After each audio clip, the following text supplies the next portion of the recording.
point.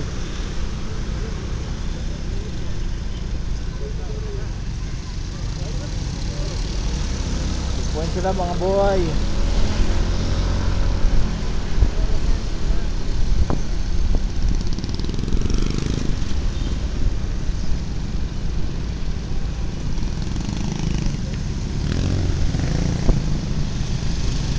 Minsan naman kasi ang yung LTO may mali naman kasi silang ginagawa. Dapat naman kasi tulad ako nung nasita ako ng LTO nakaraan, grabe kalating oras bago ako binitawan. Ang may mali naman kasi 2 months pa lang yung motor. Bakit pipilitin na magkaroon ng plaka at saka yung mga papel na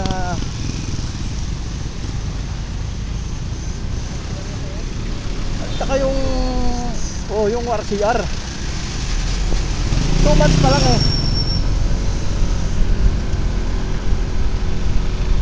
Tapos kinukonfirm nila doon sa sa LTO.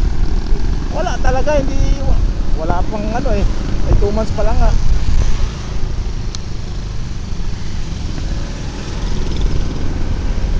Nasamantala may kasabay ako na nasita. Sila rin, nandun katabi ko eh, nakabao helmet. Ay po, talaga nabubo sa sinyas. Gustong makabante na parang hindi.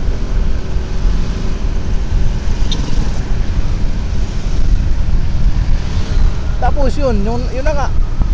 Ang sabi niya sa akin, kung nagbibideo ako, nagbablog ako, ang sabi niya, wag ko daw i-post yung video.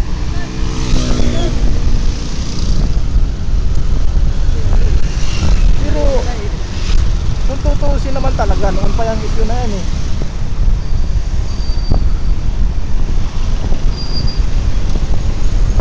Nanguhuli sila ng mali, naghahanap sila ng violasyon.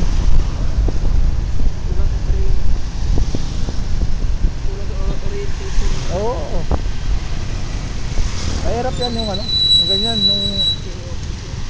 ngayon na sila, napuruhan dahil sa maling dahil sa mali na ginawa nila. Pero dyan sa issue na yan, yung talaga yung hinaapil nila papunta sa bahay,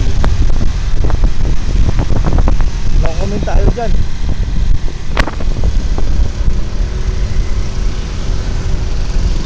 Kasi may mga ganyan talaga, yung biglang liko.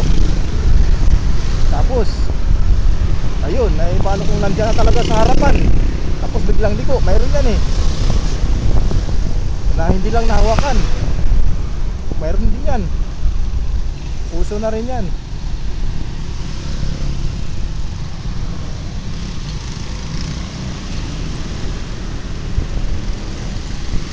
Pero dapat ilagay rin sa lugar, ilagay din ba sa tama, yung hindi yung pumasok ka na natural kahit sinong tao,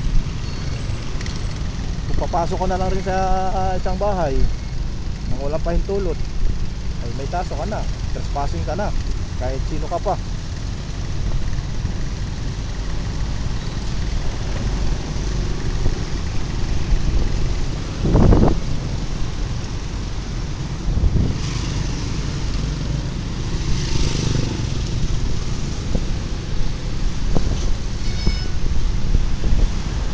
Tawid na tayo dito sa kabila kasi liliko tayo dun sa kaliwa sa unahan.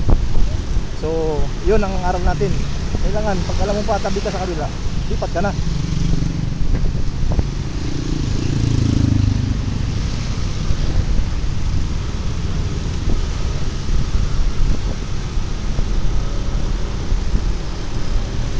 So yun nga mga kamotor, yung talagang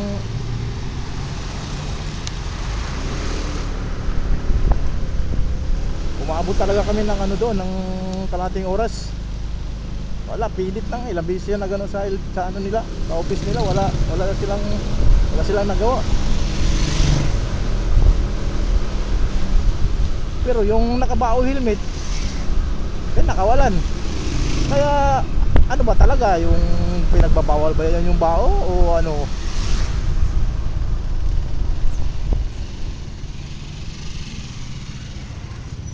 Isa yan sa palaisipan din eh. Kung papansinin, bawal pero daming gumagamit. Yan ba ay pinapatupad o hindi?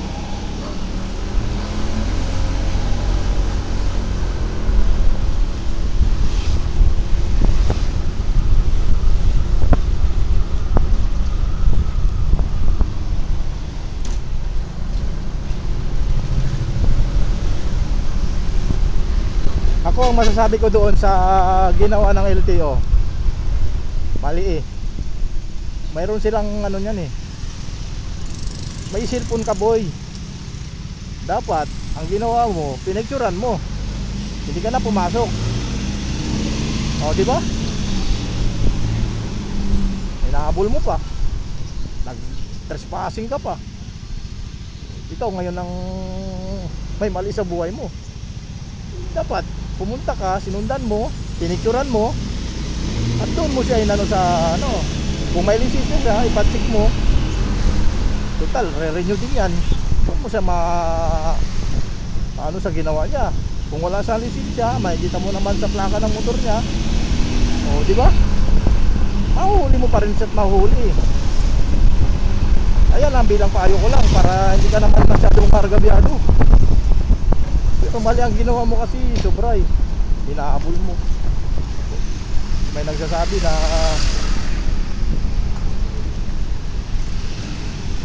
iba yung umiwas sa ano eh, sa hinahabol.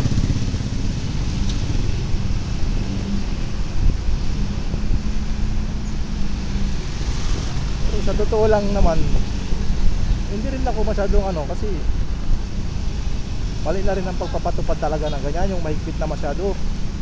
Lalo na yung taas na yung hingi ng ano, magkuha ka ng lisensya, magkuha ka pa ng ito, magkuha ka pa ng student, pa medical pa, kawawa. Orientation, kawawa yung ano. Saan kukuha niyan yung ano, yung